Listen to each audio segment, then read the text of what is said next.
Today I wanted to do a class on an opening variation, and it is a weapon against the Caro-Kann Defence. It's going to be about the Panov Attack. Interesting. All you Caro-Kann fans, or everybody who is struggling against the Caro-Kann especially, now it's time to listen. Everything which we see here is also on the ChessBase news site. The link is below the YouTube video. Okay, so what is the Panov Attack? So it is often called the Panov Attack for obvious reasons, and it's a very dynamic variation against the Caro-Kann that starts with this move order. So it's first we exchange and then play c4. It's a very diverse opening because you can have options for a really tactical and sharp battle or a very positional battle, depending on which lines you choose. So this system can often lead to some isolated queen-pawn positions, which we had one of our previous lessons on. And there are also opportunities to get closed structures when you play c5.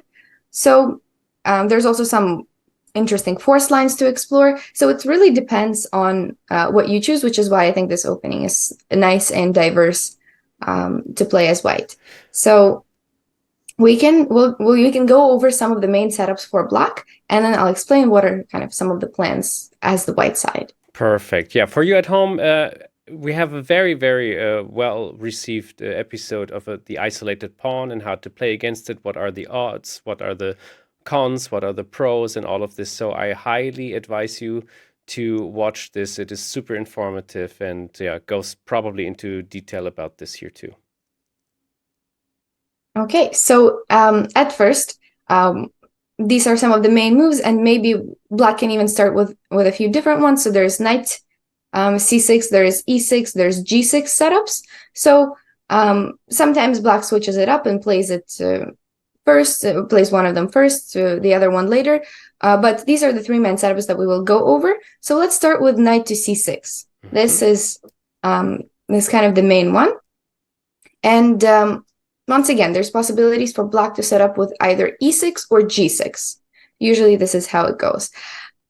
So if ever black decides to take on c4, which is not among the main moves, but this, I just wanted to show this for the structure. So these are the classic isolated queen-pawn positions. And do you happen to remember the main ideas in such positions as white or as black? Okay, here we go. Getting me on my wrong foot here. Yeah. But of course, an isolated pawn is good to... No, can you repeat it, please? Because I don't want to... I don't want to delay the whole episode by just guessing around. Can you please tell me the main idea? I'm sure you remember it. So maybe. It's... whenever you have the isolated queen pawn, you want to... you have a better piece development and you have attacking ideas on the king side. And in return, you have a pawn in the center, which can become a weakness in the long term. Good. That's kind of the main big idea. And you might not get a position like this specifically, but it's more about the structure in the Panov that can happen. That position can happen sometimes. So first, let's look at the e6 line. This one. So this one is very popular for black and it's quite solid. And here you could go for IQP type of positions by capturing and the opponent recapturing back with the knight. But what would be best is actually to create a closed position with c5. So these are a bit, maybe a bit less of what we've been used to with the IQP, but you get more space this way on the queen side, and possibility to create a further attack with b4 and b5. This looks all very theory hungry, to be honest. Really? There's so many options, no? Yeah, but this one is actually more about like understanding. Oh, okay. But you'll find, I'll show you one force line which is all about theory, and it's quite cool with some sacrifice. Okay. So no, this one is more about understanding. You kind of develop pieces, play it like slower, put all the pieces on their best squares, occupy the Okay. knight to e5. So it's more about these plans that I would say. This c5 line is one of the more theoretical ones. Mm-hmm. So now if the opponent decides to go for the g6 setups, it's very different, but it's still quite popular. And here we actually do want to take the pawn, and we get an isolated queen pawn. And a very common idea in these g6 lines is that we want to play the queen to b3. So of course we target the b7 pawn just so that the bishop needs to think before leaving his initial square. And there's also one more idea. There is a better move than recapturing here. And do you see it? Better move than recapturing. Yeah. Is it simply bishop to c4? Exactly. So it's just a little trick. It's to get ahead in development. So that's one of the ideas to know. Of course, black can defend it either with e6 or with the knight coming back. And even if that happens, we have created a few more weaknesses, and we will target that c6 pawn for a long time from now on. Okay. So once again, a bit more of a positional line with by just knowing this little tactical idea of bishop c4. And so the main line, the most forcing and interesting lines come after bishop g4. So in this line, we once again take on d5, then the knight takes, and then queen b3. So a very similar idea to what we saw before. And this makes sense because we want to get rid of the pin, but it looks quite risky, right? It does. It does look. This looks actually crazy on so many levels. Of course, we're attacking the b7 pawn too. Right. And there is the bishop can take f3 on one point, which is like pretty ugly for white. So wow. Yeah, I wonder what's happening. You're surprised by queen b3. So bishop f3 is the main move. Also, just to show that if they ever protect the b7 pawn, instead of that, we can simply play bishop e3. So I know you were worried about the pawn structure, so let's look at what happens here. Okay. So e6, normal move, because black needs to complete development and also castle. But here we actually we can start some play in the center with such moves as d5. So even though we sacrifice the pawn, but after we do long castle, you can kind of start to feel that there is definitely initiative here on the white side. Pretty sharp, yeah. With the rooks coming in, black is still not castled, and all of that just for one pawn. It's very much worth it, and we're going to probably win back the pawn on d5. Yeah. Yeah, I would play white every day here in this position. Exactly. So that's on knight b6, just like a sample idea that this d5 exists. But if bishop f3, so this is the main line. So here, oh my God. So here would be a mistake to capture on b7. Yeah.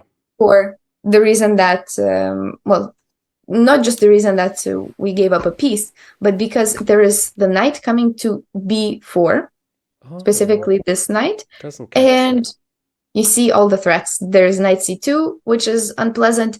The other knight can create some discovered attack while this bishop is still here. So it's just lost because there's no good way to defend all of these threats. Oof.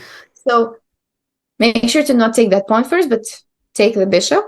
Even though these pawns look really, really scary. But yeah, Svitlana, I have to ask you but just also for the viewers maybe who are wondering, what happens after bishop b5? Maybe I missed something, and the position before when the queen takes on b7. Because yes, there are certainly all the discovered attacks. So bishop takes f3, queen takes b7. Oh, no. Oh, yeah, queen b7. Mm-hmm. And then knight goes to b4. So what happens after bishop b5? Is this too crazy, or is this valid? I think this is valid. So you want to on my knight c2. Yeah. You want to basically take right after. Yeah. I would really move the king even to d2 to attack the knight, maybe. Right. Yeah, maybe. Yeah. So Oh, it's not working. no, my first idea was actually just either rook going to b8 or Okay. yeah, protecting it like that. Maybe rook b8. Oh, that's all it needs, right? Yes, okay. And Yeah, then yeah. the problem is that this bishop is still there and protecting c6 Correct. from Yeah, afar. it's not even as pinny as I thought. Actually, it's threatening nothing. It's threatening But nothing. Rook b8 is great, yeah. you should hold on to that idea because bishop b5 arises really often, and that's kind of one of the main weaknesses that white is going to target there. So Okay, thank after you. we take back, black plays e6, so that's kind of the typical move. If they don't do that, there's all of these bishop. Well, yes, there is bishop b5, but there's also the knight on d5 that's currently under attack. Mm-hmm. So they protect it. What do you think? Do we take on b7 or not? Well, it looks really funny again after knight going to b4 once again, I think. It's not much has changed here. So I don't think it's a good idea to take. No, I was trying to trick you. You do take. You know, I feel like And I feel like I have asked that question as a trap question so much that now you're hesitant every time I ask whether we accept the sacrifice or not. But we do. Wow. So queen to b7, because look at our pawn structure, right? If you think about why did we give up our pawn structure to be so ugly? So there has to be something that we get in return. That's the only conclusion. At the very least, we want a pawn. We want bishop b5 to create some threats. So we do take the pawn on b7 because otherwise our pawns are just like ugly for no reason.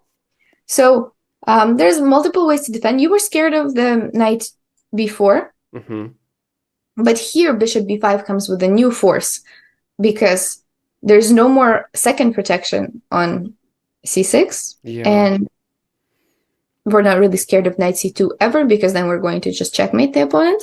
And if they protect on c6 somehow, for example with the queen, then we can do your the queen king d2 to protect it, and actually pretty good endgame for white. Okay. We're up a pawn, and the pieces are not bad. We'll kick the knight with a3 next move, and everything will be fine. So black can also capture on d4 with all of the same threats, and also the knight of3 threat kind of being renewed. And well, we use your exact same idea as earlier. So this is the force line that I wanted to show. It's one of the famous force lines in the Panov. Wow. That is kind of forced for both sides, actually, because if you think about it, black took, we have to take back. Then they have to protect their knight on d5. Then they have to protect the other knight. So they take here. Then we do a check, so they have to take it. And here it's a bit of a funny moment. So instead of capturing on b5 right away, we can do a check on c6. Do you see why? Well, you cannot protect with the queen, and the king has to move. Yeah, so we just add that little in-between move to put the king on a really bad square right in the middle of the board and not allowing the rest of the pieces to develop. So for true Panov players, this is actually the start of the line. Oh my God. Because all the rest was forced. But I wanted to just kind of introduce this line. There's many things. If you do want to start playing this line, maybe some people are going to go to the very end, but trust me, there's going to be like many mistakes and like everything right before that. So just because it's a forced line for the computer doesn't mean that people are going to play it that way. And maybe somebody will play knight b4 instead of knight d4. There's many. Some players start protecting the pawn on b7. So there's many different things that people do in practice. But that was kind of the main line. And at the end of this, it's just like some endgames arise where white has a pawn majority, and you just kind of play for these 4 pawns for piece activity and against the weak king if the queens don't get traded. So I'll return to the main kind of the main position, which is this one. So I find this to be a good weapon against the Caro-Kann because the positions are simpler to understand than the advanced variation or the other lines, but it can still be very diverse. We saw some tactical positions in the IQP. There's some positional ideas with the C5 and closed center. So it can be different depending on your own choices. And if you really don't like this forced line and you don't want to go into a mess that makes no sense, you can simply play some bishop e3 and play the positions in the way that I've said, either in the isolated queen pawn type of way or in the c5 and the closed type of position, and later play b4, b5, and things like that. So what do you think? Do you have any questions, and how do you feel about the Panov in general? Well, this is quite interesting and intimidating. I mean, this thing about the poisoned pawn that you have to take it at one point is really funny. As you said already, you tricked me by asking me the question, and I am surprised how much I like white's position here, because it is quite aggressive after all. You get out your knights and your bishops quite quickly. You can castle too, and black still has to do a lot of things to get the king safety. Yeah, I like it. Okay, awesome. So we looked at the majority of the main lines. Of course, there's some deviations and there's some ways to play e6 early or play g6 early, but I'll include it in the file so that you can check it out and maybe start playing it yourself. Yeah, perfect. Wonderful. We see each other soon again. Thank you. Bye-bye.